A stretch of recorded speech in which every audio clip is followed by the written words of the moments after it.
الرحيم الحمد لله الملك الحق المبين والصلاة والسلام على سيد المرسلين وشفيع المذنبين والمخاطب بطه وياسين أبي القاسم محمد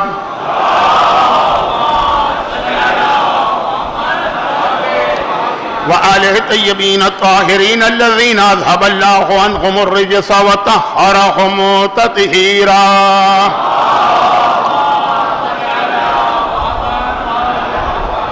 سيما على الجوهر القدسية والحوراء الإنسية وفاطمة الزهراء وسيما على الإمام المنتظر والحجة الثانية شرج اللهم له الفرج ولعنة الله على أعدائهم أجمعين من الأزل إلى الأبد. أما بعد فقد قال الله عز وجل في كتابه المبين وفرقانه المتين بسم الله الرحمن الرحيم في بيوت أذن الله أن ترفع ويذكر فيها اسمه ويسبح له فيها بالغدو والآصال رجال لا تلهيهم تجارة ولا بيع عن ذكر الله وإقام الصلاة وإيتاء الزكاة ويخافون يوما تتقلب فيه القلوب والأبصار.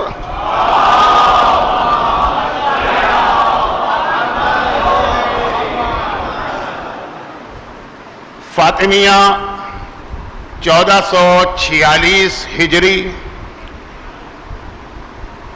کمیونٹی ویلفیئر آرگنائزیشن کے زیر انتظام شہید حمید بھوجانی ہال میں مجالس کے اس سلسلے کی آج میری تیسری تقریر ہے اور کل انشاءاللہ بشرط حیات جو میرے ذہن میں موضوع ہے وہ مکمل ہوگا. کچھ باتیں ایسی ہیں کہ مجھے خود عجیب لگ رہا ہے روزانہ اس کو دہرانا، خاص طور پر جب میرے پاس مجلس کا وقت بہت محدود ہوتا چلا جا رہا، لیکن پھر بھی اس کو دہرانا اس لیے پڑ رہا ہے کہ کچھ لوگ نئے بھی آتے ہیں. تو بہت ہی مختصر پہلی گزارش یہ ہے کہ میں بار بار یہ عرض کر چکا ہوں کہ جب تک کہ میری طرف سے اعلان نہ ہو اس وقت تک آپ حضرات آرام سے بیٹھیے. وہ جو ایک طریقہ ہوتا ہے کہ بار بار کہا جائے کہ آگے آئیے آگے آئیے، اس اعلان کی میں کوئی ضرورت محسوس نہیں کر رہا. شاید کل کی آخری مجلس میں شب شہادت کی وجہ سے کچھ مومنین بڑھ جائیں تو کل دیکھیں گے. آپ حضرات کا سلام کبھی کبھار مجھے کسی کا ہاتھ اٹھتا نظر آ جاتا ہے، لیکن میں اپنی مجبوری بتا چکا ہوں، اس لیے اس کو نظر انداز کیجیے.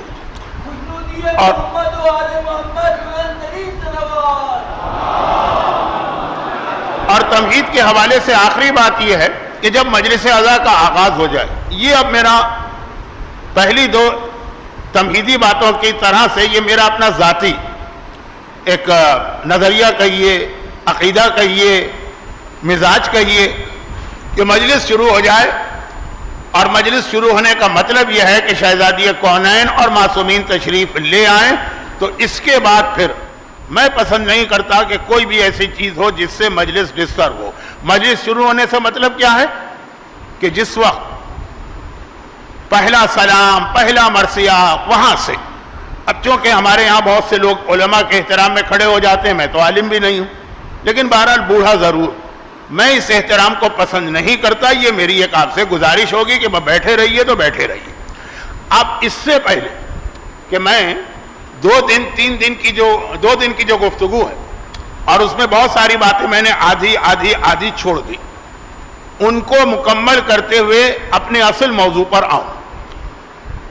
2 دن تو میرا بھی دل چاہ رہا تھا کہ شہزادی کونین کے حوالے سے بات ہو رہی ہے تو عظمت سیدہ، فضیلت سیدہ، یہ آپ کے سامنے جو میری طاقت میں ہے وہ بیان کروں، ورنہ تو سوائے اللہ رسول کے کوئی عظمت سیدہ کو نہ پہچان سکا ہے نہ بتا سکتا ہے. تو 2 دن تو یہ میری خواہش تھی، میری اپنی. اور آج سے میں اصل موضوع پہ بات شروع کرنا چاہتا ہوں. اس سے پہلے کسی نے ایک سوال کیا ہے، بہت ہی مختصر اس کا جواب، اور پھر وہی آج کل جو ہے نا بہت زیادہ یہ میڈیا کی فتنہ انگیزی اور شر کی وجہ سے بہت زیادہ آدمی کو ڈر اور خوف محسوس ہوتا ہے. اگرچہ میں تو ساری زندگی کبھی کسی ایسی بات سے نہ ڈرا نہ خوفزدہ ہوا، لیکن پھر بھی تو یہ بات جو میں کہنے جا رہا ہوں یہ ہو سکتا ہے کہ کچھ لوگوں کے لیے عجیب بھی ہو اور کچھ لوگوں کو یہ خود ایسا لگے کہ ایک نیا فتنہ مولانا شروع کر کے جا رہے ہیں. میں جا رہا ہوں, کل رات کو میری پرواز ہے, یہاں کے فوراً بعد میں ایئرپورٹ اور پھر بہت دور. لیکن یہ کوئی فتنہ نہیں ہے, ایک فتنہ جو پیدا ہو رہا اس کے حوالے سے ایک گزارش. آپ کے ذہن میں جو فتنے آئے ہوں گے وہ نہیں, وہ ایک الگ چیز, اور وہ یہ ہے کہ پہلے جب دنیا بہت چھوٹی تھی, ہر شخص اپنے گاؤں تک, اپنے شہر تک, بہت ہوا تو اپنے ملک تک محدود تھا, اسے یہ پتہ ہی نہیں چلتا تھا کہ باقی دنیا میں خود ہمارے اپنے لوگ جہاں جہاں ہیں صاحبان ایمان, ان کے طریقے کیا ہیں. اب دنیا بہت قریب آ گئی, گلوبل ولیج بن گئی ہے. مغربی دنیا میں تو ایک بڑا مسئلہ یہ ہو گیا ہے, چاہے وہ یورپ ہو, چاہے وہ نارتھ امریکہ ہو, چاہے وہ اوشیانہ یعنی آسٹریلیا اور نیوزی لینڈ ہو, کہ وہاں مختلف نیشنلٹیز کے یا مختلف خطوں کے لوگ جمع ہو گئے. مثلا پاکستانی, ہندوستانی, ایرانی, عراقی, لبنانی, اب یہ فہرست گناؤں گا تو اس میں ہی 5 منٹ نکل جائیں گے, سب الگ الگ علاقے, لیکن وہاں پہ سب جمع ہو گئے. اپنے اپنے ملکوں سے ہجرت کر کے لوگ وہاں پہنچ رہے ہیں. تو پہلے تو یہ مسئلہ وہاں شروع ہوا, اور پھر یہ ہے کہ اب کثرت کے ساتھ لوگ زیارت پہ جانے لگے. یہ بہت ہی اچھی ایک نشانی ہے ظہور امام کی. بس یہ موضوع ایسا ہے کہ ذرا سا میں آگے بڑھا تو آج کی اصل تقریر رہ جائے گی. اب جب کثرت سے لوگ زیارت پہ جانے لگے, مختلف تاریخوں میں جاتے ہیں. پہلے تو بڑی بڑی مخصوصیوں میں لوگ جاتے تھے, پہلے سے میری مراد ہے 50 سال 40 سال. اب یہ ہے کہ تقریباً ہر ہفتے ایسے لوگ بھی ہیں جو ہر ہفتے زیارت کے لیے پہنچ جاتے ہیں, 2 دن کے لیے, 3 دن کے لیے, 1 دن کے لیے. ویزوں کی آسانی, سفر کا جو وسیلہ ہوتا ہے ٹرانسپورٹ, اس کی آسانی.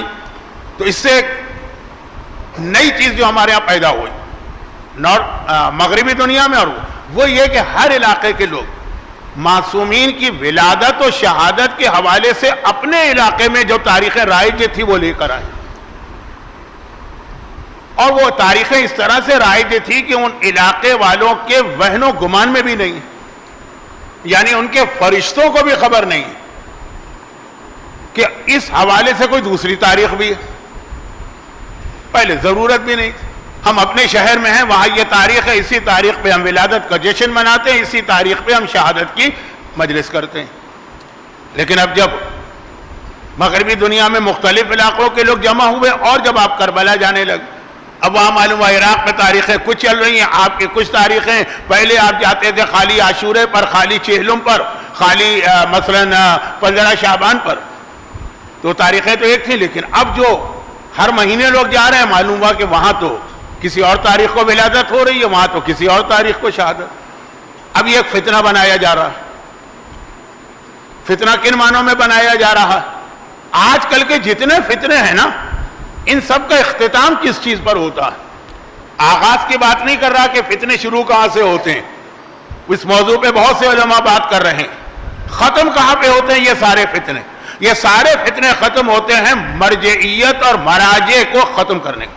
کسی طرح سے شیعہ قوم کا رشتہ ان کے مرجع سے توڑ دیا جائے, اور یہ توڑنا اس طرح سے ہو جو شہزادی کونین کے مظالم کے درمیان مولائے کائنات کے اوپر ظلم کیا اس زمانے کے حکمرانوں نے.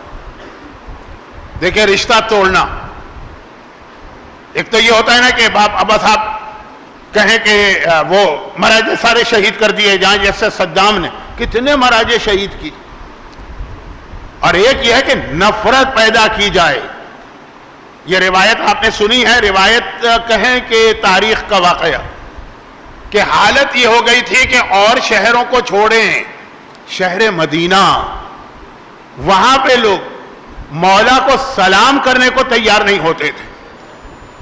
اور جب کسی نے تعجب کے ساتھ کہا کہ اے ابوالحسن یہ ظلم کیا ہو رہا ہے کہ آپ کو لوگ آپ کو آپ نہ ہوتے تو دنیا میں سلام ہی نہ ہوتا، کیونکہ سلام اسلام سے متعلق ہے. جب اسلام ہی نہ ہوتا تو سلام کہاں سے آتا؟ آپ کو لوگ سلام نہیں کرتے ہیں. مولا نے کہا اس سے بڑا سنو کہ میں اگر کسی کو خود سلام کروں تو میں سلام کا جواب بھی دینے کو تیار نہیں ہوتا. اب یہ کیوں تھا؟ یہ تھا کہ نعوذ باللہ، بہت برا لفظ استعمال کر رہا ہوں، وقت نہیں، علی کے حوالے سے دلوں میں ایسا بغض بٹھایا گیا، ایسی عداوت بٹھائی گئی کہ یہ لوگ مولا سے نعوذ باللہ نفرت کرنے لگے. کہ یہی ایک طریقہ ہے کہ لوگوں کو علی سے دور کیا جائے. اب کہاں مولا، کہاں مراجے، وہ تو بہرحال ان کے غلام ہیں، خود بھی کہتے ہیں کہ ان کے پاؤں کی خاک کے برابر بھی نہیں، لیکن یہی طریقہ آج استعمال ہو رہا کہ خالی یہ نہیں کہ آپ کو مرجعیے سے کاٹ دیا جائے، بلکہ یہ کہ ان کی نفرت آپ کے دلوں میں پیدا کی جائے کہ آپ نفرت کرنے لگے مراجے سے. یہ جتنے بھی الگ الگ فتنے ہمارے ہاں چل رہے ہیں نا، وہ سب کا اختتام اس بات پر ہے. اب میں اس کے اوپر آج بات نہیں کر رہا، ورنہ یہ خود ایک بہت اہم موضوع ہے، آخری زمانے کے فتنے. مگر اب اس میں بات کیا ہوئی؟ بات یہ ہوئی کہ اب آپ عراق گئے، وہاں آپ نے دیکھا کہ شہادت کی کوئی اور تاریخ ہے. جو لوگ خلیجی ممالک میں جاب کر کے آئے ہیں، دبئی وغیرہ، وہاں دیکھا کہ کوئی اور تاریخ ہے.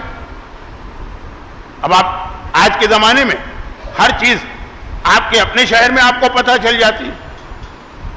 اب دیکھیں مومن کا کتنا بڑا امتحان ہے، یہ لفظ میں ذرا مذاق کے انداز میں کہہ رہا ہوں، کتنا بڑا امتحان ہے کہ جی شہادت کی فلاں تاریخ ہے تو اب اس کے اندر اسے ہر وہ کام چھوڑنا پڑے گا جو خوشی کا ہے. اوہو، اتنا بڑا امتحان. بچے بے چین ہو جا رہے ہیں، جوان تڑپ رہے ہیں کہ کل شہادت کا دن ہے مگر T20 کا میچ بھی ہے. اب شہادت منا لیں گے، آئیں گے، ماتم کریں گے، مجلس کے مصائب سنیں گے، باقی دن دیکھتے رہیں گے کہ اوورز میں کیا ہو رہا ہے، کس پہ چھکا لگا، کس پہ چوکا لگا، کس نے وکٹ لی. ہے شہادت کا دن. اور اگر پتہ چلے کہ جی نہیں، یہ شہادت کی تو 4 تاریخیں، ارے ایک تاریخ ہمارے لیے آج کل نبھانا مشکل ہو رہی ہے آج کی دنیا میں. اس مجمع میں وہ بزرگ موجود ہے جن کو پتا ہے کہ پہلے کتنے ہی شیعہ تھے جن کے گھروں میں 2 مہینے 8 دن ٹیلی ویژن نہیں کھلتا. وہ عقیدت کی ایک بہت اعلیٰ منزل تھی جو اسلام ہم سے تقاضا نہیں کرتا، کہتا ہے یہ عقیدت کا مسئلہ. آج این شہادت کے دن کون آدمی ہے جو اس پہ عمل کرے؟ تو اب ایسے ماحول کے اندر جب تاریخیں زیادہ ہوں اور قوم نے دیکھا کہ اس سے تو ہمارے لیے کھیل کود، ڈرامے، سیریل، ساس کے جھگڑے، بہو کے جھگڑے، یہ سب تو کٹے جا رہے ہیں، تو یہ سارا ہمارے علماء، تمام مولوی، یہ مراجع کرام ہے جو قوم میں فتنہ برپا کرتے ہیں. چل رہا تھا، ایک سلسلہ چلتا رہے گا.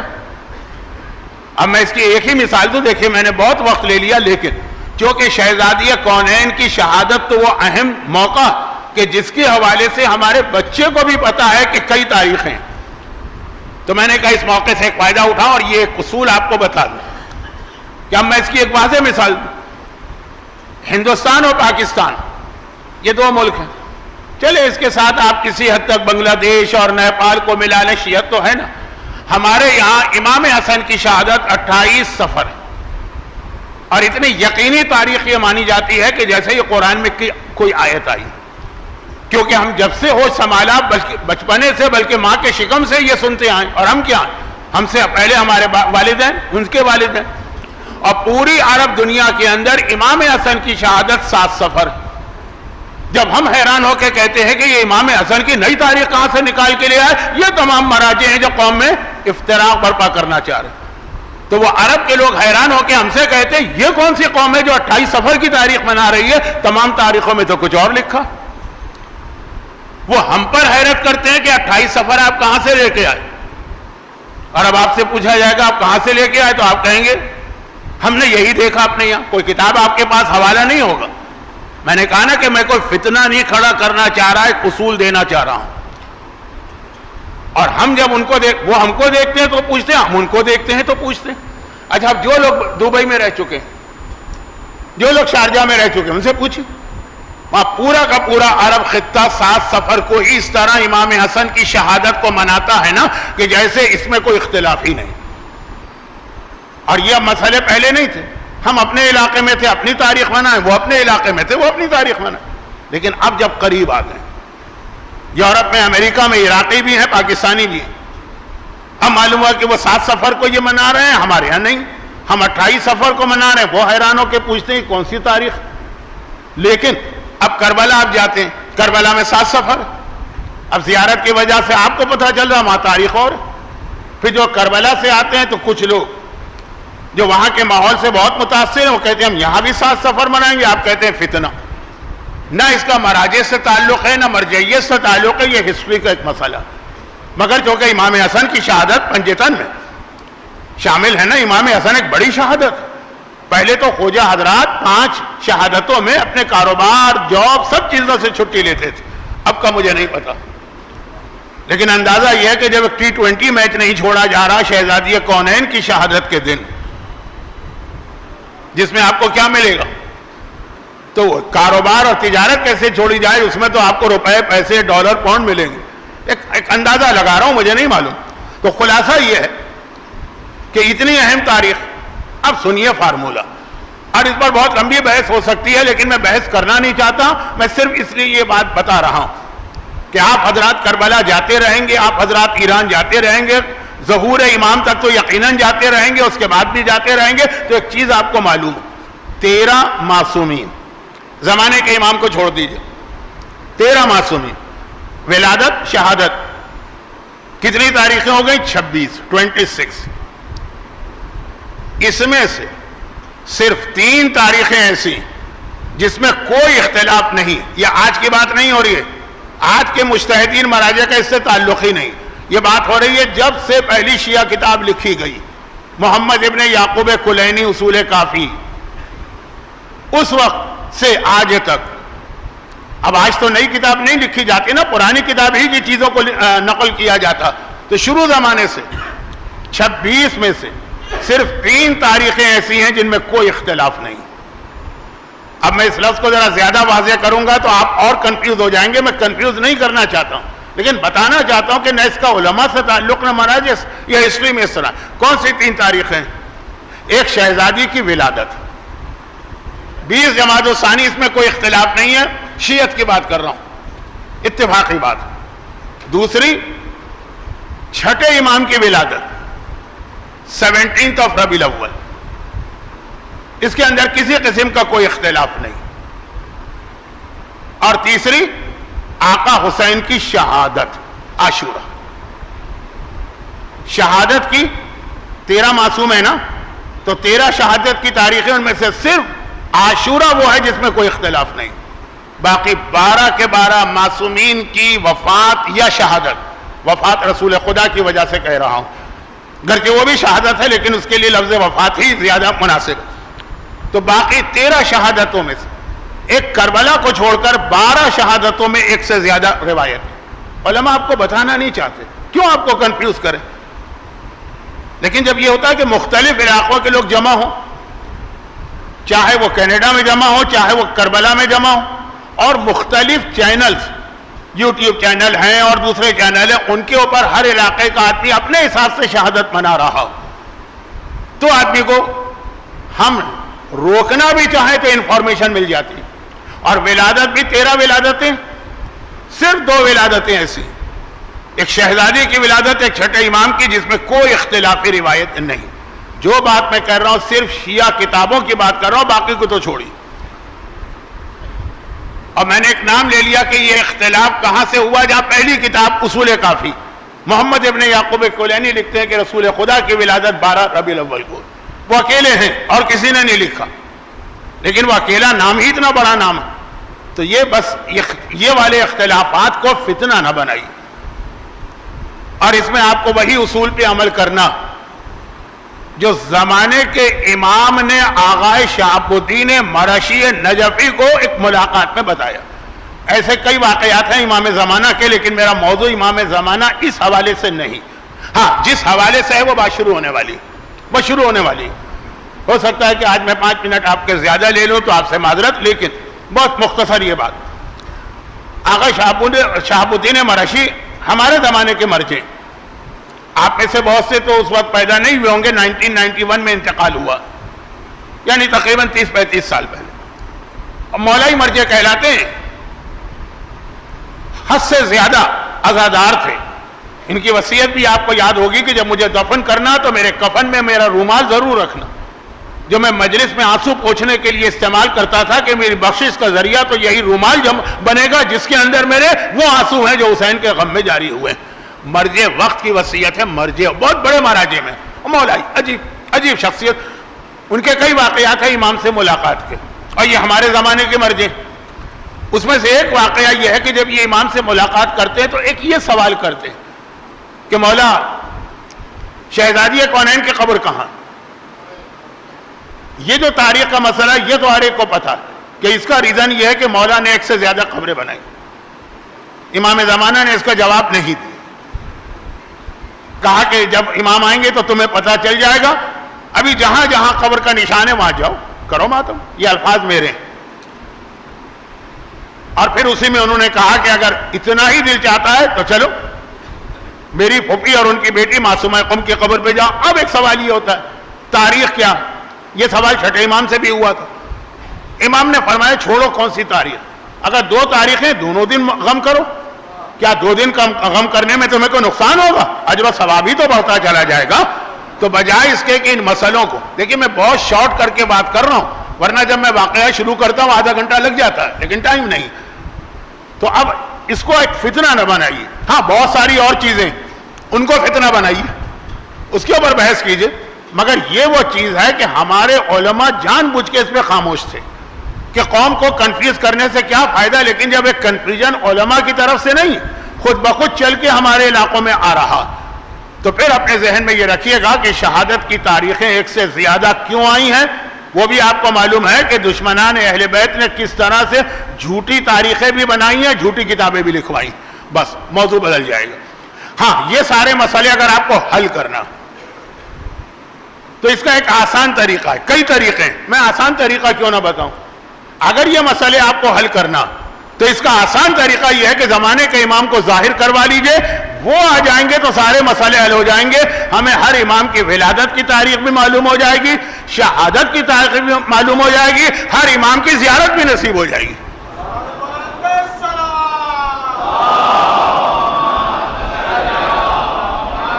امام کو ظاہر کروا لیجیے، سب سے آسان طریقہ یہ، امام آئے تو وہ جو باقی فتنے فساد مسئلے ہیں وہ تو حل ہوں گے ہی، مگر یہ جو علمیہ کے اختلافات آپ کو نظر آ رہے ہیں نا یہ بھی ختم ہو جائیں گے۔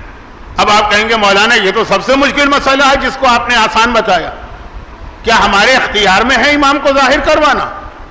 تو اس کا جواب علماء آج کل بہت دیتے رہتے ہیں، میں وقت بچانے کے لیے ایک لفظ میں جواب دیتا ہوں، یس، یہ ہمارے اور آپ کے اختیار میں بھی ہے، ہمارے اور آپ کے اختیار میں بھی، مگر اس اختیار کو وقت سے پہلے استعمال نہ کریں، ورنہ ایسا نہ ہو جسے انگریزی میں کہتے ہیں اینٹی کلائمیکس، مسئلہ الٹا ہو جائے کہ ہم تو امام کو اس لیے ظاہر کروانا چاہتے ہیں کہ ہمارے سارے مسئلے دور ہوں، اور پتہ چلے کہ امام کے ظاہر ہونے کے بعد سب سے بڑا مسئلہ ہم ہی امام کے لیے بن جائیں اور امام کو ہماری گردن پہ تلوار چلانا پڑے۔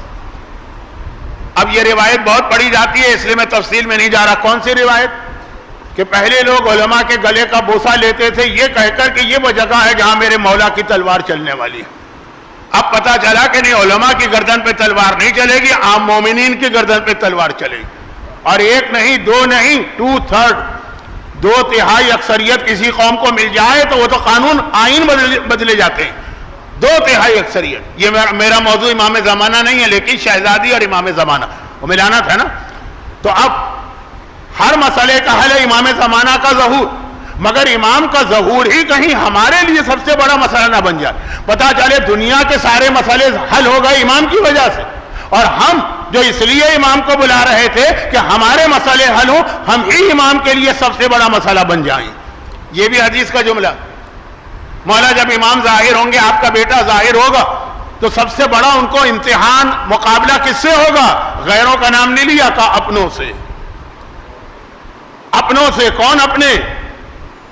جو امام کے ظہور کے لیے تڑپ رہے ہیں اور دعائیں کر رہے ہیں۔ تو سوال یہ کیوں؟ بس اس کا جواب سن لیجئے۔ اس کے جواب کے لیے آپ کو فاطمہ کے گھر میں چلنا۔ میں نے روزانہ ایک الگ الگ آیت تلاوت کی شہزادی کے کسی ایک فضیلت کے پہلو کو بتانے کے لیے۔ پہلے دن میری آیت جو تھی اس کے اوپر بات ابھی رہ گئی ہے جو آخری مجلس میں ہوگی کہ دین کامل ہوتا ہے، شہزادی کا وجود ضروری ہے. اگر شہزادی کو نہ مانے آپ، یعنی نہ ماننے کا مطلب ہے کہ یہ مانے کہ ہیں رسول کی بیٹی ہیں، بہت افضل ہیں، لیکن شہزادی کے رول کو، ان کے جہاد کو نہ مانے، اسلام نامکمل رہے گا. وہ شہزادی کے مشن کی آیت. کل میں نے آیت تلاوت کی تھی شب قدر والی، وہ شہزادی کی عظمت کا ایک پہلو بیان کرنے والی آیت کہ فاطمہ وہ ہے کہ جس کی عظمت کو سوائے اللہ کے اور رسول کے کوئی نہیں پہچان سکتا. اس میں جتنا میرے لیے ممکن تھا میں نے کچھ پہلو بتایا. آج جو آیت میں نے تلاوت کی ہے نا، اس سے پہلے ایک جملہ کہہ دوں، اور وہ یہ ہے کہ اہل بیت اطہار کے حوالے سے ہمارا عقیدہ صرف یہ نہیں کہ وہ کائنات کی عظیم ترین مخلوق ہے. جو چیز اہل بیت سے متصل ہو جائے، جو چیز اہل بیت سے منسوب ہو جائے، جو چیز اہل بیت سے منسلک ہو جائے، اس چیز کی عظمت بھی بہت بلند ہو جاتی. یہ جملہ اس لیے کہہ رہا ہوں کہ آج اگر ہمارے یہاں ایک طرف بہت زیادہ لوگ عقیدت مند ہیں تو دوسری جانب یہ آوازیں بھی اٹھتی ہیں کہ علم کی اہمیت کیا ہے، تابوت کی اہمیت کیا ہے، ذوالجناح کی اہمیت کیا ہے، گہوارے کی اہمیت کیا ہے، یہ اسلام میں کہاں لکھا. غیر بات کرے تو ٹھیک تو وہ بھی نہیں، لیکن جب اپنے لوگ یہ بات کرتے ہیں تو بتانا پڑتا ہے کہ جو چیز اہل بیت سے منسوب ہو جائے، جو چیز فاطمہ سے منسوب ہو جائے، جو حسین کی عظمت ہے وہی اس گہوارے کی فضیلت ہے کہ جس سے قطرس نے اپنے آپ کو مس کیا تھا. اس لکڑی کی عظمت ہو جاتی ہے کیونکہ یہ حسین سے منسوب ہو چکی ہے لکڑی. یہ والی چیز جو ہے نا آج تیسرا پہلو ہے. فاطمہ کا جہاد اور مشن، اس کی اہمیت پہلی مجلس، وہ ابھی رہ گئی ہے. فاطمہ کے اپنے فضائل دوسری مجلس. اب فاطمہ سے جو چیز متصل ہو جائے، وہ مثلا کیا چیز، جس گھر میں فاطمہ رہتی ہے خود گھر کتنا اہم گھر بن گیا.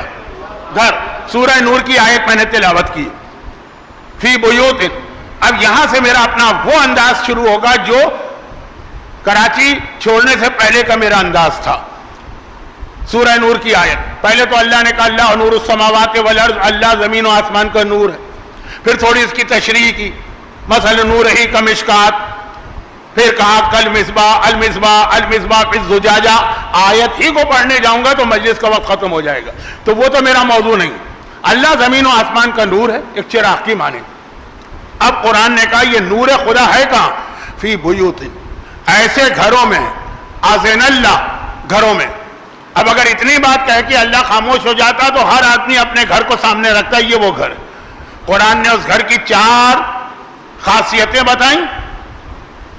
کہا اذن اللہ ان ترفع، پہلی اس گھر کی پہچان یہ ہے کہ اللہ نے یہ حکم دیا ہے کہ اس گھر کو بلند کیا جائے. وہ عظیم ترین گھر ہے، ترفع، بلند کیا جائے. پہلی بات. یذکر فی اسم اللہ، اور اس میں ذکر خدا، اس میں اللہ کا ذکر ہوتا ہے. فی بیوت اذن اللہ ان ترفع ویذکر فیہا اسمہ. اس گھر کی دوسری پہچان یہ ہے کہ اس میں ذکر خدا ہوتا ہے. گانے کے کیسٹ نہیں چلتے، بےہودہ فلمیں نہیں دیکھی جاتی، یوٹیوب کے اوپر اور واٹس ایپ کے اوپر ولگر قسم کے میٹر کو نہیں دیکھا جاتا ہے. گھر کی دوسری خاصیت یہ کہ اس میں ذکر خدا ہوتا ہے. اس گھر کی تیسری خاصیت یہ، خالی ترجمہ کر رہا ہوں کہ تفسیر میں جاؤں گا تو ماہ رمضان کی 5 تقریریں چاہیے. اصل منزل کوئی اور ہے جہاں پہ آپ کو لے جانا. کون سا مسئلہ؟ اگر زمانے کے امام آ گئے تو ایسا نہ ہو کہ ہم ہی ان کے لیے مسئلہ بن جائے. وہاں تک پہنچانا ہے آپ کو، تو سنیے پہلے آیت کا ترجمہ. وَيُذْكَرُ فِيهَا اسْمُهُ، اور اس میں اللہ کا نام لیا جاتا. فی بیوت اذن اللہ ان ترفع ویذکر فیہا اسمہ. اور پھر قرآن کریم یسبح لہ فیہا بالغدو والآصال، تیسری خاصیت بتا رہا. یہ وہ گھر ہے جس میں ہر غدو اور آصال، صبح و شام، مارننگ اینڈ ایوننگ، اللہ کی پاکیزگی اور تسبیح بیان کی جاتی ہے. رجال، اور آخری بس یہ ہے ہمارا آپ کا موضوع، رجال. اور اس گھر کی چوتھی خاصیت یہ ہے کہ اس میں کچھ ایسے لوگ رہتے ہیں. 4 باتیں دیکھو. بلند گھر کون سا ہے؟ وہ کون سا گھر ہے جہاں ہر وقت ذکر خدا ہوتا ہے؟ وہ گھر کون سا ہے جہاں ہر وقت اللہ کی پاکیزگی بیان ہوتی ہے؟ وہ گھر کون سا ہے جہاں پہ وہ لوگ پائے جاتے ہیں؟ وہ لوگ، وہ ابھی آ رہی ہے تشریح، کیونکہ میں یہاں سے موضوع بدلنے جا رہا ہوں تو صرف یہاں رک جاؤں. قرآن نے 4 پہچان بتائیں. 4 پہچان بتائیں. اور آپ یہ وہ حدیث سن لیجئے جو ہماری مشہور ترین تفسیر مجموع البیان میں علامہ طبرسی نے نقل کی ہے اسی آیت. میں بہت ٹائم بچانے کے لیے بہت سی چیزیں حدیث کے حوالے اور اس کے راوی چھوڑ رہا ہوں. اللہ کے رسول مسجد النبوی کے ممبر پر بیٹھے ہیں اور یہ آیت تلاوت کر رہے ہیں کہ اللہ کا نور، اللہ نور السماوات اس گھر میں ہے جس کو اللہ نے بلند کیا. اور پھر وہاں پہ وہ جملہ آتا ہے جو کل مجلس ہو گئی اس سے متعلق کہ یہ گھر اتنا بلند کہ اس گھر کے حوالے سے جو دعا مانگو گے فوراً بلند ہو جائے گی. بھائی گھر بلند ہے تو وہاں جو چیز رکھی جائے گی وہ بھی تو بلند ہو جائے گی نا. اگر آپ کا گھر نیو یارک کے ایسے اپارٹمنٹ میں ہے جو یا تو دبئی میں بھی جو 75ویں منزل پر ہے تو وہاں جو چیز آپ رکھیں گے وہ چیز بھی خود بخود 75ویں منزل پہ پہنچ جائے گی. تو یہ جو ہے کہ وجود فاطمہ سے دعا قبول ہوتی ہے، اس میں ایک دلیل یہ بھی ہے کہ اللہ نے کہا یہ گھر بلند. جب یہ گھر بلند ہے تو اگر آپ کی دعا اس گھر میں پہنچ گئی تو سمجھیے دعا بھی بلند ہو گئی. لیکن اصل موضوع میرا کچھ اور ہے، تو اس لیے میں ان چیزوں پہ روک کے آپ حضرات سے کسی قسم کی داد بھی لینے کا ٹائم نہیں رکھتا ہوں. اب سنیے، پیغمبر یہ تلاوت کر رہے آیت، ترجمہ کی ضرورت نہیں ہے، مجمع سب عربی جانتا. تو ایک مرتبہ مجمع میں کسی نے پوچھا کہ یا رسول اللہ جو یہ گھر ہیں کون؟ اللہ نے خاصیت تو بتا دی لیکن ہیں کون؟ فرمایا ہم بیوت الانبیاء والاوصیاء، وہ انبیاء کے اور اوصیاء کے گھر ہیں. ولی ٹھیک ہے. حضرت ابو بکر تفسیر مجمع البیان وہ کھڑے ہوئے اور انہوں نے ایک مرتبہ ہاتھ سے اشارہ کر کے، اب پیغمبر ممبر پہ بیٹھے ہیں، حجرہ فاطمہ کدھر ہوگا؟ نہیں، ادھر ہوگا. ادھر جو مسجد نبوی میں گئے نا ممبر پہ اگر کوئی بیٹھے، میرے ذہن میں کنفیوژن آ گیا کہ اگر کوئی ممبر کی طرف رخ کر کے بیٹھے جیسے آپ بیٹھے تو ادھر میرا ہاتھ چلا گیا. نہیں، ممبر پہ بیٹھے جی، یہ حجرہ فاطمہ، اتنا ہی فاصلہ بھی ہوگا جیسے یہاں سے اس دروازے کا. حضرت ابو بکر نے اشارہ کیا اور کہا کہ یا رسول اللہ کیا یہ گھر بھی اس میں شامل ہے جو آپ نے کہا نا کہ وہ بلند گھر جن کی قرآن تعریف بھی کر رہا ہے، یہ کہہ رہا ہے اس میں نور ہے اللہ کا، تو وہ انبیاء اور اوصیاء کے گھر ہے، تو کیا یہ گھر اس میں شامل ہے؟ پیغمبر کا جملہ یہ تھا کہ نام ہوا من افاضلھا، یہ بھی شامل ہے، بلکہ سب سے افضل گھر تو یہی ہے جو اس آیت میں شامل ہے. اب یہ گھر اتنا افضل کیوں ہوا؟ اینٹوں کی وجہ سے، لکڑی کی وجہ سے، جو اس کے اندر جو بھی اس زمانے کا پلاسٹر یا سیمنٹ ہوگا اس کی وجہ سے؟ جی نہیں، وجود سیدہ کی وجہ سے. کہا یہ انبیاء کے گھر سے افضل ہو گیا، یہ اوصیاء کے گھر سے افضل ہو گیا. نام ہوا من افاضلھا، یہ سب سے افضل گھر ہے اس کائنات میں سیدہ کے وجود کی وجہ سے. تو قرآن نے سیدہ کا بھی قصیدہ پڑھا، سیدہ کے گھر کا بھی قصیدہ پڑھا، لیکن اس کے بعد ایک سخت بات کہہ دی ہمارے اور آپ کے لیے. اس گھر کی پہچان بتاتے ہوئے قرآن نے کہا یہ وہ گھر ہے، رجالون، اس میں وہ لوگ. کون لوگ ہیں؟ کہ ان کو پہچانو. ان میں 4 باتیں ہیں. گھر کی 4 پہچان، پھر جو گھر میں لوگ ہیں ان کی 4 پہچان. لا تلہیہم تجارت ولا بیع عن ذکر اللہ، کبھی بھی مال و دولت، تجارت اور خرید و فروخت ان کو ذکر خدا سے نہیں روک سکتی. کتنا ہی بڑا، اب آپ میں سے کافی لوگ بزرگ بھی نظر آ رہے ہیں، گجراتی میں ایک لفظ استعمال ہوتا ہے روکڑا. کتنے ہی لوگ ہیں کہ جہاں روکڑے کا مسئلہ آتا ہے وہاں نہ دین یاد رہا، نہ نماز یاد رہی، نہ واجبات یاد رہے، نہ شریعت یاد رہی. ڈالر اور پاؤنڈ کی بات آتی ہے، اب آج کے بچوں کو روکڑا کیا سمجھ میں آئے گا؟ ان کی سمجھ میں تو ڈالر اور پاؤنڈ آئے گا. کہا اس گھر میں وہ لوگ ہیں جو ڈالر پاؤنڈ یعنی تجارت اور بیع، دونوں میں ایک فرق بھی ہے لیکن وہ فرق بتانے کی ضرورت نہیں. وہ لوگ ہیں کہ جو ذکر خدا سے نہیں رکتے ہیں، چاہے کتنی ہی بڑی تجارت اور کتنی ہی بڑی بیع کیوں نہ ہو. سورہ جمعہ کی آخری آیت میں کیا؟ سورہ جمعہ کی آخری آیت میں وہ پیغام ہے جو کل کے T20 میچ کے لیے، وَإِذَا رَأَوْا تِجَارَةً أَوْ لَهْوًا انفَضُّوا عَلَيْهَا. اے رسول یہ تمہارے پیچھے کھڑے ہوئے لوگ ایسے جہاں پیسے کی بات آ جائے، کھیل تماشے کی بات آ جائے تمہیں چھوڑ کے بھاگ جاتے ہیں. کل بھی کوئی کھیل تماشا ہونے والا، لیکن اس کو چھوڑ دیجئے. کئی بار میں نے بات دہرا دی لیکن بہت مختصر رکھی. قرآن کہہ رہا حجرہ فاطمہ میں، فاطمہ کے گھر میں وہ لوگ ہوتے ہیں. ہمیں اور آپ کو اس گھر میں داخلے کی اجازت ملے گی؟ نہیں ملے گی جب تک کہ یہ 4 شرطیں پوری نہ کرو. اور یہ بھی یاد رکھیے گا کہ فاطمہ کا ایک گھر دنیا میں، ایک گھر جنت میں. پوری جنت فاطمہ کا گھر ہے. بھئی جنت فاطمہ کو محل میں اللہ نے عطا کی تھی نا، پوری جنت فاطمہ کا گھر. تو اللہ بتا رہا ہے کہ فاطمہ کے گھر کو پہچانو. اگر تم میں یہ باتیں ہیں تو تم فاطمہ کے گھر میں جا سکتے ہو، چاہے اس دنیا کا گھر ہو چاہے جنت کا گھر ہو. کیا باتیں؟ پیسے کی محبت دل میں نہ ہو، یہ پیسہ تمہیں ذکر خدا سے نہ روکے۔ کسی نے کہا یا رسول اللہ اب یہ حدیثیں پڑھنے کا وقت نہیں، ورنہ بڑی اہم حدیثیں، وقت نہیں ہے بہت جلدی۔ نہیں، امام سے پوچھا کہ جی وہ ایک فلاں آدمی ہے جس نے یہ آیت پڑھی، یہ آیت، اس نے تجارت بے سب کو چھوڑ دیا اور وہ گھر میں بیٹھ گیا، ذکر خدا کی ہے کہ 1000 دانے کی تسبیح لے لی۔ کہا واہ ہو اس کے اوپر، کیسا شیطان نے اس کو بہکایا۔ قرآن یہ کوئی تھوڑی کہہ رہا ہے کہ تجارت نہ کرو، کہا تجارت کرو مگر یہ پیسہ تمہیں ذکر خدا سے نہ روکے، وہ تجارت کرو جو ذکر خدا کے ساتھ ہو۔ میں کسی منزل پہ آپ کو لے جا رہا ہوں، میں وہ جملہ نہیں کہوں گا کہ نہیں سمجھے آپ، اگر نہیں سمجھے تو میری غلطی ہے، آپ کی غلطی نہیں، لیکن ابھی آپ ٹھہر جائیے۔ پھر معصوم نے کہا کیا ہمارے جد رسول خدا سے بڑا کوئی تاجر تھا؟ یہی تجارت تو سبب بنا تھا وجود فاطمہ کا۔ بھئی تجارت ہوئی تو جناب خدیجہ نے پیام دیا، جناب خدیجہ نے پیام دیا تو شادی ہوئی، شادی ہوئی تو فاطمہ اس دنیا میں آئی ہیں، تو ہمارا جد تجارت کر رہا۔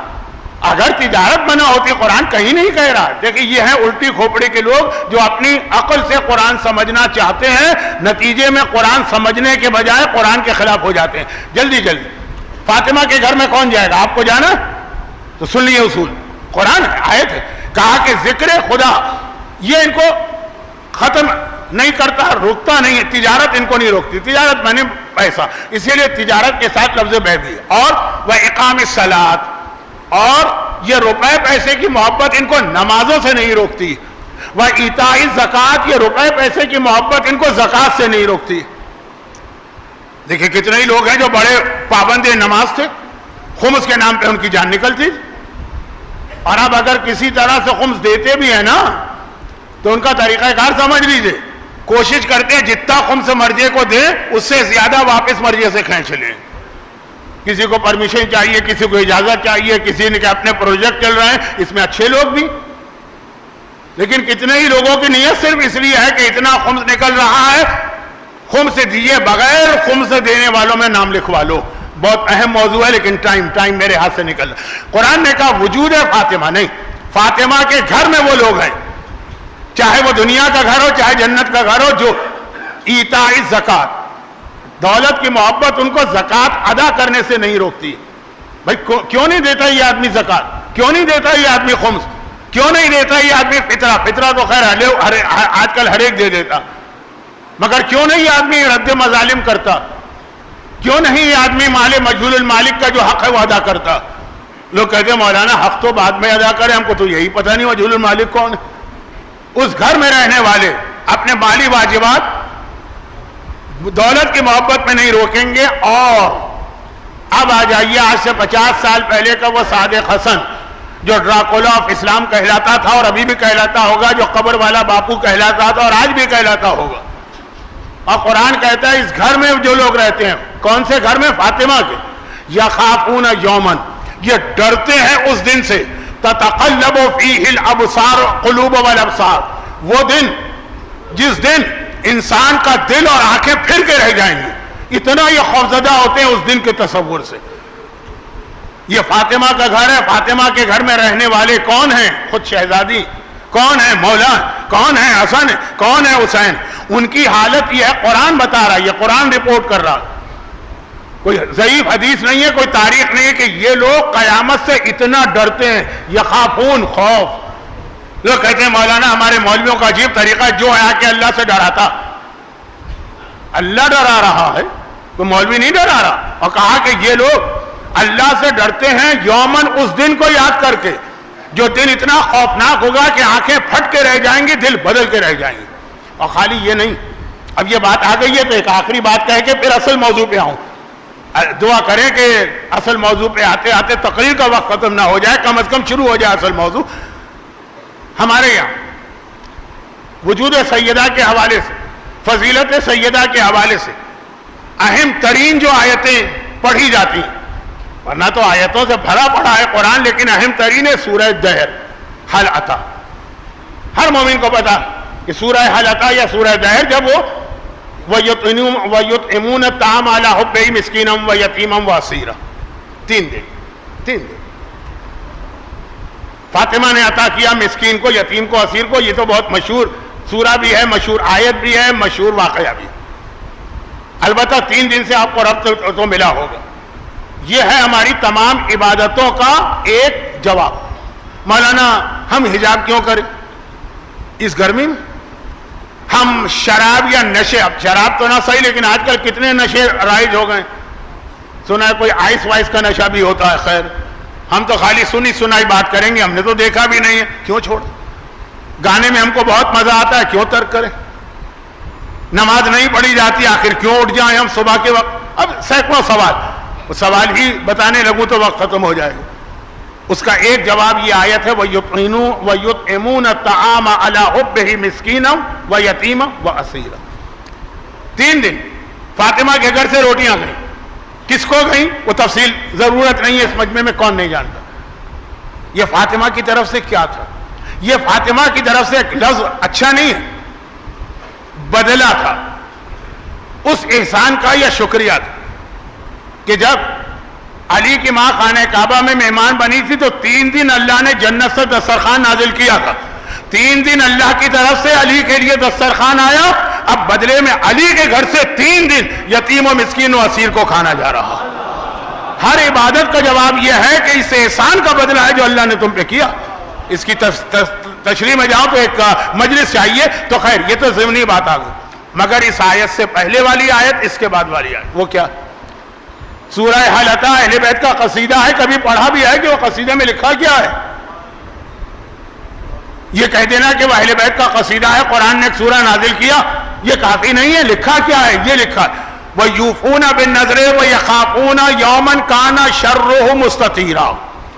کہ یہ اہل بیت وہ ہیں جو اس قیامت کے دن سے یخافون ڈرتے ہیں، کان شرُّهُ مُسْتَطِيرًا کہ جس کا عذاب اور خرابی پھیلی بھی ہوگی. کون ڈر رہے ہیں؟ اہل بیت. کون کہہ رہا ہے؟ کوئی ضعیف راوی نہیں. کون سی کتاب میں لکھا ہے؟ کسی عام سے کتاب میں نہیں، قرآن میں ہے، آیت ہے، آسان ترین الفاظ میں ہے کہ اہل بیت قیامت سے ڈر رہے ہیں. قیامت ہے کیا چیز اہل بیت کے سامنے؟ وہ شافع روزے محشر ہیں، وہ قیامت کے دن حساب کتاب لینے والے ہیں، وہ جنت و جہنم تقسیم کرنے والے ہیں. اس کے بعد یہ حالت ہے کہ قرآن کہہ رہا وَيَخَافُونَ يَوْمًا كَانَ شَرُّهُ مُسْتَطِيرًا. وہ قیامت سے ڈرتے ہیں کیونکہ قیامت کا عذاب اتنا پھیلا ہوا ہوگا. یہ اس آیت سے پہلے کی آیت کہ یہ 3 دن روٹیاں دیتے. اور اس کے بعد والی آیت کیا؟ یہ تو خدا نے رپورٹ کیا کہ ڈرتے ہیں. اس کے بعد والی آیت کیا؟ خود اہل بیت کیا کہہ رہے ہیں؟ إِنَّ نَخَافُ مِن رَبِّنَا يَوْمًا عَبُوسًا قَمْطَرِيرًا. ارے ہم تو اس لیے یتیم و مسکین کو دے رہے ہیں کہ ہم اپنے رب سے ڈر رہے ہیں قیامت کے حوالے سے. وہ قیامت کانا ابوسا، ابسا و تولا قرآن کا ایک سورہ بھی ہے. جس دن چہرے پہ ہوائیاں ہو جائیں گی، چہرے بگڑ کے رہ جائیں گے اس عذاب کو دیکھ کر. عذاب ہم پہ نہیں آ رہا ہے، خالی دیکھ کر. بھئی بہت ساری خوفناک چیزیں آپ دیکھتے ہیں، وہ آپ پہ نہیں آ رہی، خالی دیکھنے سے. آپ آگ میں نہیں جلے، کوئی آگ میں جل گیا، وہ جلے ہوئے آدمی کو دیکھ کے آدمی کا چہرہ ہوائیاں اڑنے لگتی ہیں. اور اس وقت جو مثلا غزہ کے اندر جس انداز سے چھوٹے چھوٹے بچے مارے جا رہے ہیں، آپ بہت دور بیٹھے خالی تصویریں دیکھتے ہیں یا ویڈیو، لیکن وہ دیکھ کے آپ کی حالت خراب ہو جاتی ہے. ایسے ہی کہ میں بہت سے لوگوں کو جانتا ہوں جو ہمدردی رکھنے کے باوجود نہ وہ تصویریں دیکھتے ہیں نہ وہ ویڈیو دیکھتے ہیں کہ مولانا ہم سے برداشت نہیں ہو رہا، دیکھا نہیں جا رہا. قرآن کہہ رہا ہے قیامت کا دن ایسا ہے ابوسن قمطريرا، چہرے پہ ہوائیاں اڑیں گی، چہرے بگڑ جائیں گے. وہ تو ٹھیک ہے، وہ ٹھیک ہے. قرآن اصل یہ نہیں کہہ رہا، اصل یہ کہہ رہا کہ اہل بیت یہ کہہ رہے ہیں کہ ہم اس دن سے ڈر رہے ہیں. اہل بیت تو اس دن سے اتنا ڈریں کہ ایک طرف قرآن ان کے بارے میں کہے کہ یہ اس دن سے ڈر رہے ہیں، خود وہ کہیں کہ نخاف من ربنا یومن، ہم قیامت سے ڈر رہے ہیں. اور سورہ نور میں قرآن بتائے کہ فاطمہ کے گھر کے اندر وہ جاتے ہیں جو یخافون یومن تتقلب فیہ القلوب والابصار، جو خوف قیامت رکھتے ہیں. اب فاطمہ کے گھر میں داخلہ چاہیے تو یہ 4 باتیں یاد رکھیے گا. مال کی محبت دل میں نہیں ہونا چاہیے، نمازوں میں کوئی کوتاہی نہیں ہونا چاہیے، مالی واجبات کی ادائیگی میں کمی نہیں ہونا چاہیے، اور قیامت کا خوف دل سے نہیں نکلنا چاہیے. وہ بہت عرب کا مشہور پہلوان تھا نا، مادی کرب، ایک دن رسول سے ملاقات کی اس نے. وہ عرب کا بہت مشہور پہلوان، جیسے ہمارے زمانے میں بھولو پہلوان پاکستان میں بہت مشہور تھے بچپنے میں. ہمارے جوانی میں کون وہ ہاک ہوگن اور انڈرٹیکر اور کون وہ چلتے تھے امریکن. بہت مشہور. اور ایک بار پیغمبر کے سامنے آیا اور کہا کہ یا رسول اللہ میں بہت بہادر ہوں, میں کسی چیز سے نہیں ڈرتا ہوں. پیغمبر نے کہا کہ قیامت سے بھی نہیں ڈرتے ہو؟ یہ کہہ کے پیغمبر نے قیامت کے کچھ عذاب بتا, چیخ مار کے گرا, بے ہوش ہو گیا.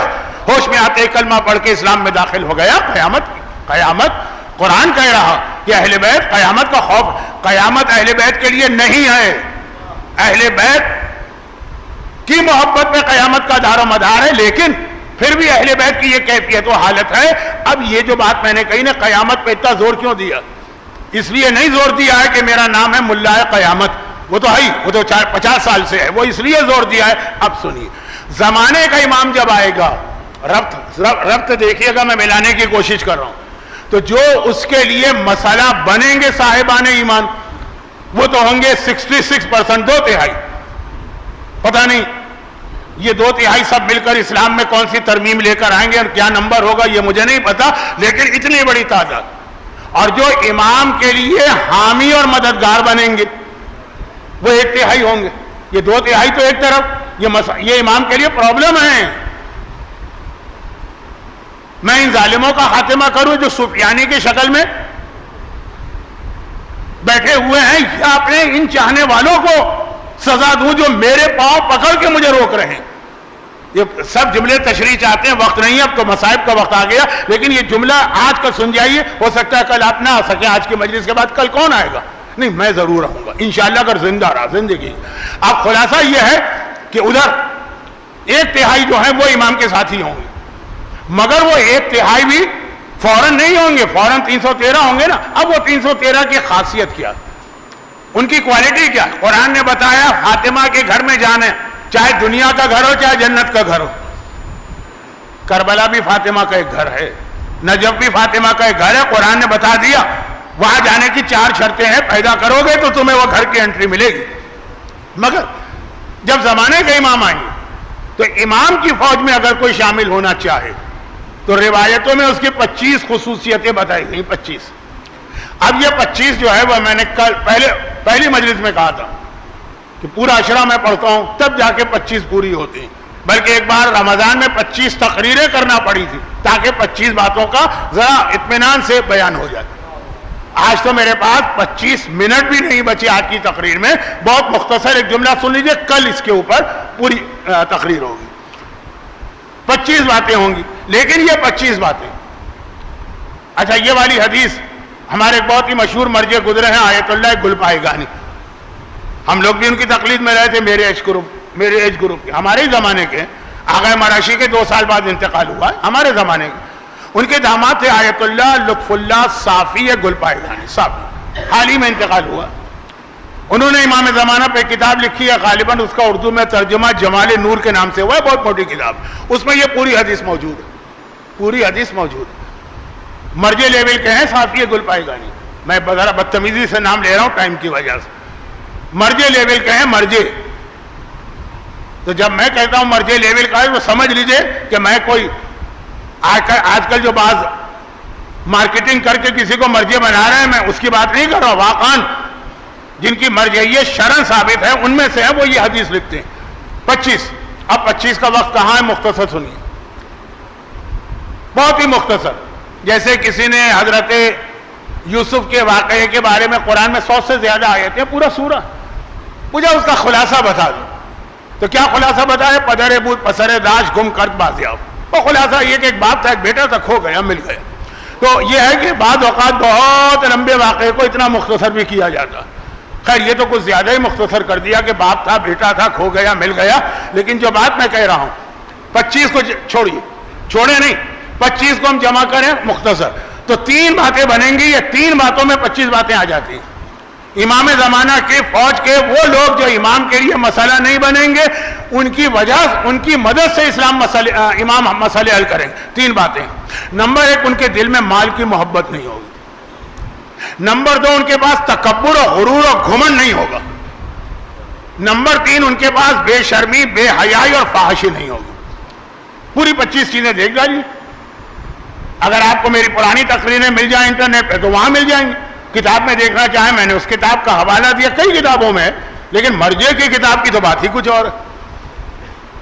جو بے حیا ہے وہ امام زمانہ کا سپاہی نہیں. وہ امام کا مسئلہ، امام کی مدد سے مسئلے حل نہیں کرے گا، امام کے لیے مسئلہ بنے گا جس میں تکبر ہے، غرور ہے، گھمنڈ ہے۔ اور آخری بات مال کی محبت۔ اچھا اب یہ جو میں نے باتیں کی، اس میں آئیے کہ یہ آخری ٹکڑے کا آج کے ان فاطمیہ تاریخوں سے کیا ربط، اور ان تین چیزوں کے حوالے سے سب سے زیادہ جس معصوم نے تیاری کرائی ہے وہ شہزادی کون ہے؟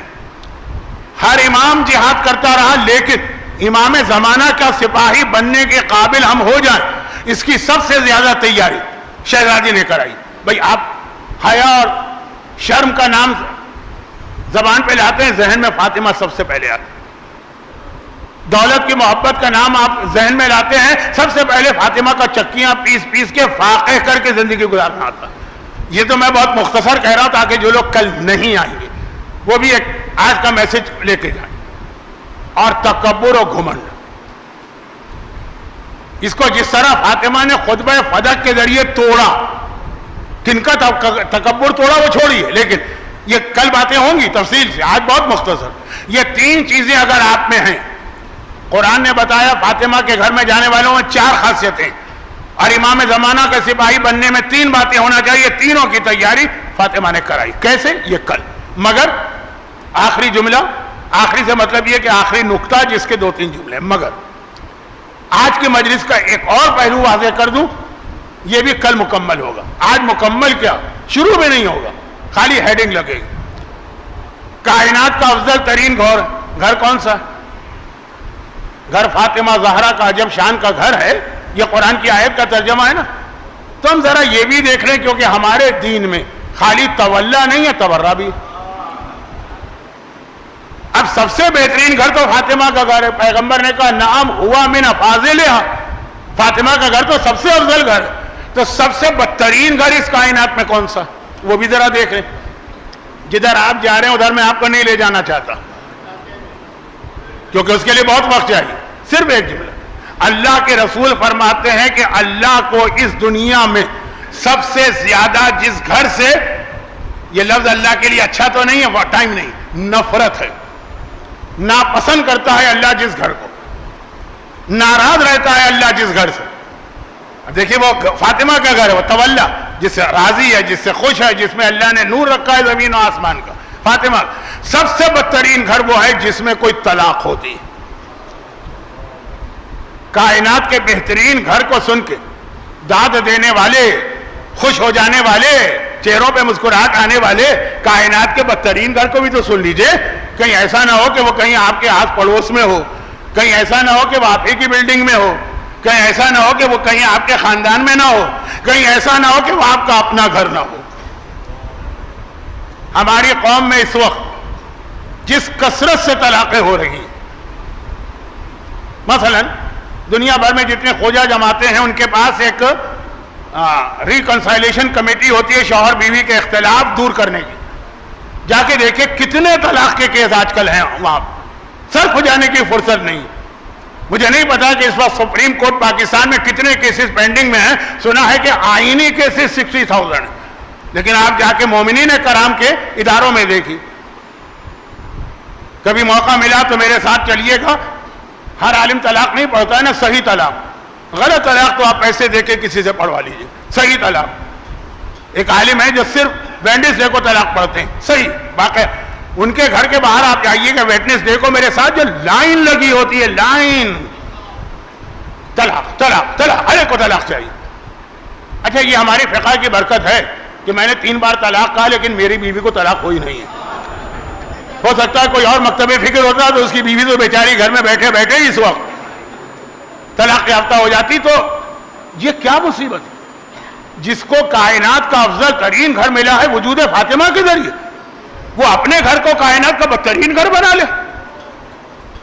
اور اس پر مزید بات کل ہوگی، جو کل مجلس میں پڑھ چکا ہوں اس کے 2-3 جملے بہت اہم ہیں جو آخری مجلس میں آئیں گے۔ پہلی مجلس کا موضوع وہ بھی، اور یہ جو آج جملہ میں نے کہا کہ امام زمانہ کی سب سے زیادہ تیاری، یہ بھی کل۔ آج بہت وقت میں نے آپ کا لے لیا، مصائب تھوڑے سے آج کم ہو جائیں گے۔ 2 دن میں نے اچھے خاصے مصائب پڑھے، آخری دن بھی انشاءاللہ بھرپور آپ کی بھی خدمت کروں گا، اہل بیت کی بھی خدمت کروں گا۔ آج ذرا مختصر بات رہے گی۔ لیکن یہ جو مختصر بات ہے اس کا ربط بھی میں آج کی تقریر ہی سے دے رہا ہوں. کائنات کا بدترین گھر آپ نے سن لیا. اور جیسا کہ میں نے کہا کہ آج کل کائنات کا بدترین گھر ڈھونڈنے کے لیے آپ کو کہیں دور نہیں جانا پڑے گا. آپ کو اپنے محلے میں ملے گا, آپ کو اپنی بلڈنگ میں ملے گا, آپ کو اپنے پڑوس میں ملے گا, آپ کو اپنے خاندان میں ملے گا. مگر یہ مل رہا ہے نادانی کی وجہ سے, لا علمی کی وجہ سے. جان بوجھ کے کون اپنے گھر کو بدترین بنائے گا؟ تو وہی جو لا علمی ہے اس کو دور کرنے کے لیے میں نے یہ جملے کہے, اور باقی کل کہوں گا. اب آ جائیے اصل بدترین گھر. اور کائنات کا بہترین گھر وہ ہے کہ جس کو ڈھونڈنے کی بھی ضرورت نہیں, اس لیے کہ قرآن کریم قصیدہ پڑھ رہا ہے کہ یہ کائنات کا بہترین گھر. اچھا, بدترین گھر کے دروازے کو کوئی جلا دے تو ہمیں اتنا افسوس نہیں ہوگا. شرعاً تو جائز نہیں ہے, لیکن میں کہہ رہا ہوں بدترین گھر کو اگر کوئی توڑ دے تو ہمیں اتنا افسوس نہیں ہوگا. لیکن اگر کائنات کا وہ بہترین گھر ہو جس کا قرآن قصیدہ پڑھے, قرآن یہ کہے کہ اس میں زمین و آسمان کا نور ہے, اس گھر کو اگر کوئی جلا رہا, اس گھر کے دروازے کو کوئی نظر آتش کر رہا, اس گھر میں کوئی زبردستی داخل ہوا جا رہا, وہ کتنا بدترین انسان ہوگا جو کائنات کے بہترین گھر پر وہ ظلم کر رہا ہے, جس ظلم کے نتیجے میں فاطمہ جو زخمی ہوئی ہیں تو اپنی شہادت کی دن تک زخمی رہی ہیں, جو کل کی روایت میں نے پڑھی تھی نا. آج اسی سے مصائب آگے بڑھاؤں گا. وہ ظلم ہوا ہے کہ جس دن فاطمہ دنیا سے گئی اور مولا غسل میت دے رہے ہیں تو کیوں چیخ چیخ کے رو رہے ہیں؟ یاد رکھیے کہ پہلے دن کے بعد پھر فاطمہ کے بدن پہ کوڑا نہیں مارا کسی نے, لیکن وہ پہلے دن کا کوڑا ایسا کہ جو جملہ میں نے ابھی کہا اس کو اگر میں مکمل کر دوں تو اس طرح کروں گا شاید کہ وہ ایسا زخم فاطمہ کے بدن پہ آیا کہ شہادت کے وقت بھی تھا, غسل میت کے وقت بھی تھا, بلکہ روز قیامت جو فاطمہ آئیں گی تو شاید اسی زخم کے ساتھ آئیں. مگر اب اس وقت ایک مصائب سے ہٹ کے صرف ایک جملہ ہے, لیکن اسی میں مصائب بھی ہیں. ایک جملہ ہمارے یہاں بہت مشہور ہے کہ اگر کوئی آدمی نجف میں دفن ہو تو اس پر فشار قبر نہیں آتا, کربلا میں دفن ہو تو منکر و نکیر کے سوال نہیں. بعض علماء کہتے ہیں ترتیب الٹی, لیکن میری تحقیق ہے دونوں باتیں صحیح.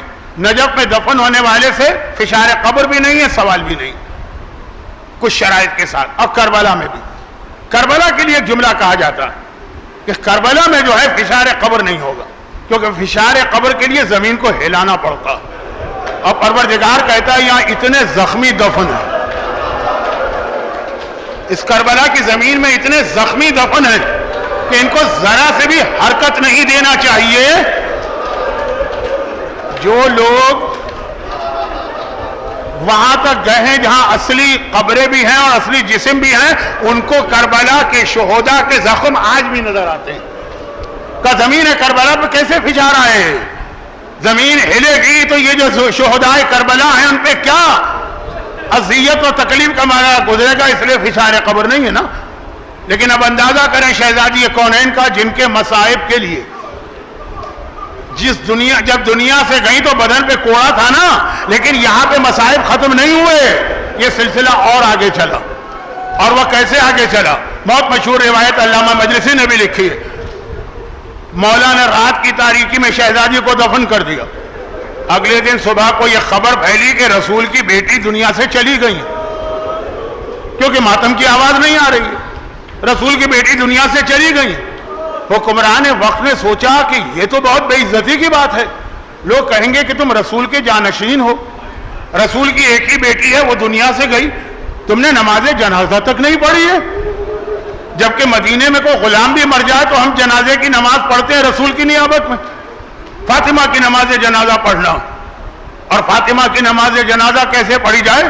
حکم دیا کہ جہاں قبر سیدہ ہے اس کے چاروں طرف قنات لگائی جائے. اس قنات میں پیغمبر کے زمانے کی وہ صحابی عورتیں جائیں جو انتہائی ضعیف ہیں, وہ اپنے ہاتھ سے قبر سیدہ کو کھولیں گی, مٹی کو ہٹائیں گی, پتھر کو حرکت دیں گی, سیدہ کے جسم کو باہر نکالیں گی, گہوارے پہ رکھیں گی, چادر سے چھپایا جائے گا, پھر اسے قنات کے باہر لایا جائے گا، حکمران اس پر نماز پڑھے گا، اور پھر اسی احترام کے ساتھ قنات کے اندر یہ میت جائے گی۔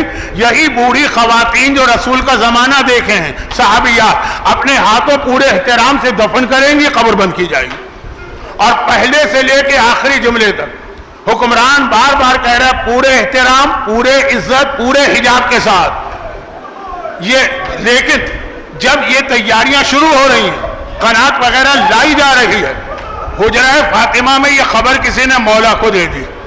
بس اب علی کی حالت دیکھی، اس بے چینی کی عالم میں اپنے حجرے سے باہر آتے ہیں، یعنی اتنی جلدی آ رہے ہیں، جلدی، سر پہ عمامہ بھی نہیں پہنا، پاؤں میں نالین مبارک بھی نہیں پہنی، بدن پہ جو گھر کے کپڑے تھے وہی کرتا ہے جس کے بٹن کھلے ہوئے ہیں، آستینیں پلٹی ہوئی ہیں، ہاتھ میں ذوالفقار ہے، منہ سے کف جاری ہے۔ قبر سیدہ پہ ذوالفقار لے کے بیٹھ گئے، کہا کہ میں نے ہر ظلم پر صبر کیا کیونکہ میرا وعدہ تھا رسول اللہ سے، مگر یہ وعدہ رسول نے مجھ سے نہیں لیا تھا۔ اگر کسی نے قبر سیدہ کی بے احترامی کی، اگر کسی نے قبر سیدہ کی توہین کی، اب علی کی ذوالفقار نہیں رکے گی۔ بس یہ جو جملہ سنا تو ہر ایک کو پتا ہے بدر و احد میں، بدر میں تو ذوالفقار نہیں تھی، احد و خندق و خیبر میں ذوالفقار علی کے ہاتھ میں ہے۔ سب نے گھبرا کے کہا واپس چلو، واپس چلو، ہم قبر سیدہ پہ ہاتھ پہ ذرا سا بھی کوئی تعدی نہیں کرتے، ظلم نہیں کرتے، ہاتھ نہیں لگاتے، سب واپس چلے گئے۔ مولا بھی تلوار لے کے واپس گئے۔ اب میرا ایک جملہ ہے جو آج کی مجلس کا آخری حصہ تھا، مولا نے قبر سیدہ کو اپنی ذوالفقار کی مدد سے بچا لیا ہے، لیکن ہاتھ جوڑ کر میں امام زمانہ سے کہوں، مولا فاطمہ کے وارث تو آپ ہیں نا، آج فاطمہ کے بیٹے تو آپ ہیں نا، کوئی میری ماں کی قبر کو ہاتھ لگائے اور میں صاحب اختیار ہوں، مجال ہے کہ اس کو زندہ واپس جانے دوں گا؟ وہ 8 شوال کی منحوس صبح کو یاد کریں، ظالم بلڈوزر کو لے کے جنت البقیع میں داخل ہو رہے ہیں اور ایک دوسرے سے پوچھ رہے ہیں کہ قبر سیدہ کہاں ہے؟ لوگوں نے کہا کہ یہ جو گنبد ہے، یہ جو روضہ ہے، یہ قبر سیدہ ہے۔ بس ایک مرتبہ بلڈوزر کو حکم دیا، ارے وہ آگے بڑھا، وہ روضہ سیدہ سے ٹکرایا، گنبد ٹوٹا، دیواریں گری، قبر سیدہ کھلی، اس کے اوپر جو اس زمانے میں جو بھی لکڑی کی زری تھی وہ زری توڑی گئی، کدالیں ہاتھ میں ہیں، کدالیں لے کے قبر سیدہ کو کھودنے کی کوشش کی گئی۔ امام زمانہ یہ منظر بھی دیکھ رہے ہیں، صاحب اختیار و طاقت بھی ہیں۔ میں کہوں گا مولا امام زمانہ، آپ کے دادا علی نے اپنی ذوالفقار سے سیدہ کی قبر کو بچا لیا، یہ امتحان تو اللہ نے آپ کا لیا، لیکن مولا ان مومنین سے برداشت نہیں ہو رہا، یہ تڑپے جا رہے ہیں، یہ روئے جا رہے ہیں، آپ نے کیسے برداشت کیا ہوگا؟ مولا اتنا صبر آپ میں کیسے آیا؟ تو پتہ ہے امام کیا جواب دیں گے؟ ارے میرے زمانے کا امام ایک ہی جملہ کہے گا، کون غیرت مند بیٹا اس وقت صبر کر سکتا ہے؟